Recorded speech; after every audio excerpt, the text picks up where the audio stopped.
আর কখনোই হয়তো বন্ধুকে ফোন দিয়ে বলতে হবে না, বন্ধু গেমে আসবি, গেমে ঢুকবো, একা একা না খেলতে ভালো লাগতেছে না। কেউ হয়তো আর বলবে না, বন্ধু আজ ব্লু জোনে নামবো, অনেক লুট করব। আর হয়তো বন্ধুর কাছে আবদার করে কখনোই বলা হবে না, বন্ধু কাছে একটাও গ্লোয়াল নাই রে, দে না একটা গ্লোয়াল। আর কখনো হয়তো বন্ধুর ফুল ড্যামেজ দেওয়া কিলটা চুরি করে হবে না সেই দুষ্টু মিষ্টি ঝগড়াটা।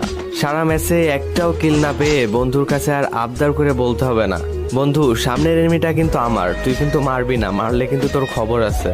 র্যাঙ্ক ম্যাচে অনেকগুলা কিল পেয়ে সেটার স্ক্রিনশট নিয়ে আর বন্ধুর কাছে শেয়ার করা হবে না, আর বলা হবে না, বন্ধু দেখ না আজ অনেকগুলা কিল করছি। এনিমির সাথে ফাইট করতে করতে ডাউন হয়ে যাওয়ার পর বন্ধুকে আর বলা হবে না, বন্ধু কভারে আছি, রিভাইভটা দিয়ে যা। আর কখনোই হয়তো দেওয়া হবে না বন্ধুর সাথে খেলতে খেলতে ভুয়া হয়ে যাওয়ার পর সেই মুচকি হাসিটা। এগুলা কিছুদিন পর ফ্রি ফায়ার প্লেয়ারদের কাছে শুধু স্মৃতি হয়ে যাবে। আর কখনোই হয়তো বন্ধুকে ফোন দিয়ে বলতে